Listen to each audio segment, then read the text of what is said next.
Rhyne leads the league in minutes per game, and as they're going to go into FIBA, her and even Angel, have you started to think about or talk about with the staff ways to manage their minutes if you think it's necessary to preserve them for like a later push, like in the playoffs? Is that something on your mind at all? I think it's something you have to consider as we get closer to that break, knowing that they're gonna be doing the travel and playing all those games. So any chance that we can, I would think within the 10 days going into that, if we can, hopefully we're in a position where we can buy them a little bit more time, so that they don't feel like they're going into the cup all wore out. So I think it's something that we definitely have to think about.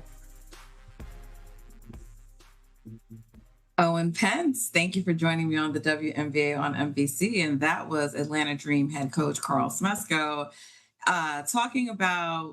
thinking about, potentially how they have to manage the minutes of their two of their stars, Angel Reese and Rhyne Howard, who were selected to play for the USA in the FIBA Cup. And I asked them that question because Rhyne Howard leads the league in minutes per game, and she carries a very big, toll on that team. Obviously she's having a tremendous year. Just, she's the first player to get to 100 threes in a season, like as quick as she has. So she's playing well offensively, but we know she carries a really big load for this team. Also defensively, in the conversation for DPOY, definitely going to be on an all defensive team. And so an Angel also, where she plays on the court, her position, she's always battling down. We know she's the double queen, always grabbing a lot of boards. And she's in the top 20 in minutes. And so look, your stars are going to play a lot of minutes, but they already play heavy minutes on that team, not a coach who goes very deep into his bench and the rotation. And they're playing those minutes. They're going to leave. They're going to play in FIBA. They're going to have to travel to Berlin, play in the FIBA World Cup. Don't know what their minutes will be. They may not be the most heavily used players on the team, but still they have to go, then come back, finish the season, all while the Atlanta Dream are jockeying right now for position in the standings, to try to secure at least a playoff first round at home. And so they're in battle. Their players are playing heavy minutes, and they have to make it so that they can get to the playoffs healthy. And they're not the only team dealing with this, but that's what he had to say. What do you think, Owen? Because I know he's not known for managing and sparing the minutes of his starters. He absolutely is not. I think the most important thing I have to say is I have to applaud your professionalism and maintaining your professionalism, given that Smesco had the Alicia Gray goggles resting on atop his head. I don't think I would have been able to not break out in laughter while asking a question. It's true. Carl Smesco comes from a college background in which he was coaching Florida Gulf Coast University. And I think in college, you are more afforded the luxury of playing players longer minutes. The game is the same length of time, but the season is shorter. The benches aren't as deep, and you're going to blow more teams out if you're a strong Division I college basketball program, and thus you're going to have games in which the players don't play as many minutes. Also, they're college kids as opposed to having more of a toll on their bodies and more, miles on them as they accumulate years and years in the pros. I, in preparing for this segment, talked to a few different people to get their take on the question of how much is FIBA going to impact the players who are then going to return to the WNBA, have one more week of regular season games, and then have to play in the playoffs. And the consensus that I seemed to receive, especially when it pertains to the American players, is it may be less about the actual games themselves and more about the travel of it all, the time difference, and just the fact that during that 2.5 weeks, you don't get to stay in market or go home to wherever your home is in the off season and train and rest and have a very stable, normal schedule. Instead, you're going to be traveling, you're going to be playing in games, you're going to be hanging out with teammates. It's going to be a lot, both emotionally and physically. And so I do think that is the bigger factor here. And it'll be really interesting to see which teams are impacted most by that, because like you said, the Atlanta Dream are a team who all of their starters are in the top 20, 25 in minutes per game in the league. Rhyne leads the league. Angel's a player who has had injuries in the past and who plays so hard and so fearlessly that you worry about an accumulation of minutes. So it's going to be something to monitor going forward for sure. Yeah, I mean, if you look at the team that was selected for the FIBA, like for the American team, right? So we already talked about the Dream, but the Aces have 3 players. They're big 3. A'ja Wilson, Jackie, and Chelsea Gray. Now, there are other people on this team who are going, but like a Napheesa Collier, she will maybe have another representative, but not on the USA team. Dorka is likely going to go over. Brianna Stewart, some of her teammates, her international teammates may have to go over, but those players don't play as big a role on their squad. So like Napheesa Collier does and Brianna Stewart does, but Chelsea Gray and Jackie Young and A'ja obviously are the big 3. And then you look at the Indiana Fever and you have Caitlin Clark and Aaliyah Boston, both really integral to what their teams do. We know Caitlin has already been battling injuries. Aaliyah Boston has been in and out for some injuries.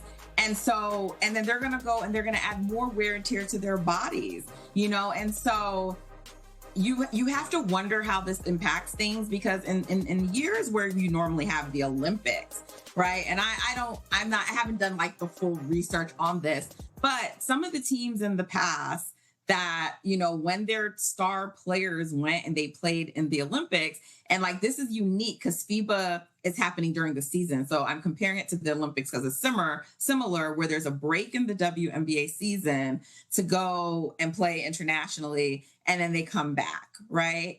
And, in 2024 with the Aces, they were not able to, to three-peat and get another. And look, three-peating is hard anyway. We know that. And all year, the team had sort of looked, we weren't sure about them. But at the end of the day, they, Jackie had injuries. They had a lot of wear and tear on their body. And the postseason is a battle of attrition anyway. It's usually the best team, but the healthiest team that wins. And so you go back to when Sue Bird in Seattle won their championship in, I want to say it was 2020 that they won. And then in 2021, which is because of COVID when the Olympics, were held, they did not even make it back to the finals. And while the Phoenix Mercury did, and they did have Diana Taurasi and BG who went and played, they lost in the finals to a Chicago Sky team that had Candace Parker, who we're not going to relitigate that, but did not go play with the Olympic team, and Kalia Copper, who was not yet on the Olympic roster. They went on this crazy run, but they were also rested because they didn't have to go over and play international. So like people may not think it's a big deal. And there's a number of things that contribute to why teams didn't win. Like that year with Seattle, Brianna Stewart got hurt. I know those things, but the attrition is real. And if you, the further you go back and you look at the Olympic years, you see a pattern of like the teams with the stars who go to the Olympics and they play a lot of minutes and come back. They don't usually win the title. I'm not saying that they never do, but they don't. And the players talk about it being a lot on them. Leonie Fibich last year said she, it wasn't FIBA Cup, but with the international play, plus the number of games increasing in the WNBA, it's the most tired she's ever felt. Absolutely. It's a factor, and it's something that women's basketball always has to battle, and that just makes it even more impressive what these women do and the number of games they play in different leagues in different formats over the course of a given 12 months.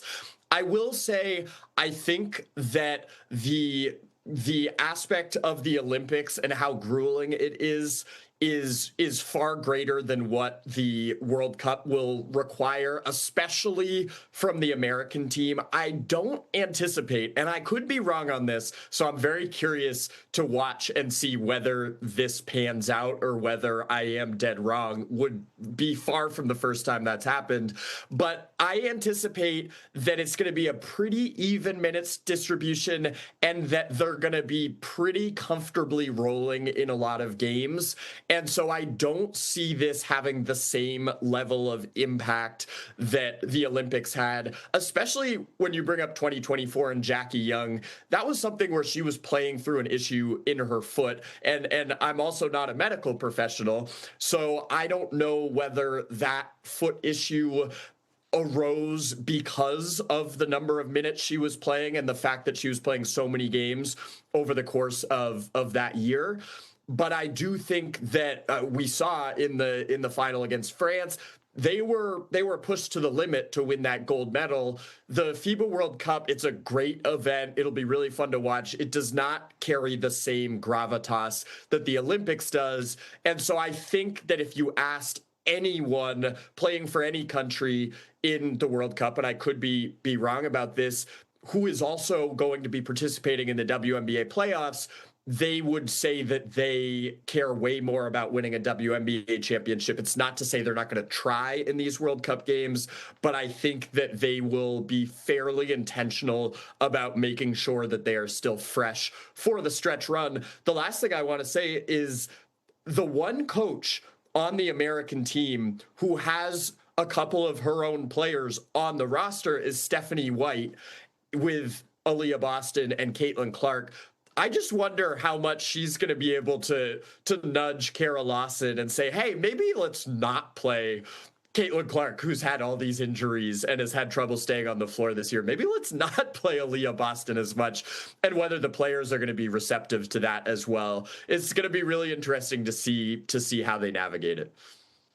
Yeah, and remember, Natalie Nakase is going over there too. And the Valkyries, while they don't have players who will be on the USA team, Gabby Williams, Chechi, Janelle, Salon, all players that will go for the French team. And I think what people are hoping is you're going to get France and USA again at the end of that. But a lot of the top players are going to go over to play. And this is a unique year in having the FIBA Cup during the season. It's not usual that this occurs, right, Owen? So I think it's sort of uncharted territory. Like, we need to see how it's going to play out, how much it will be like the Olympics, if at all. I definitely know some people, though, behind the scenes who, you know, report on and cover this league and the aces, and they think that, you know, the big three all should not go and play, just like people who are around the team more. Obviously, that's not the case, but, you know, and I remember Nikias Duncan actually asked Asia about it some weeks ago before the final roster got announced. And she wasn't like, yeah, no, I'm definitely going to go. And I mean, I get that the rosters weren't announced, but we all know Asia Wilson was a lock.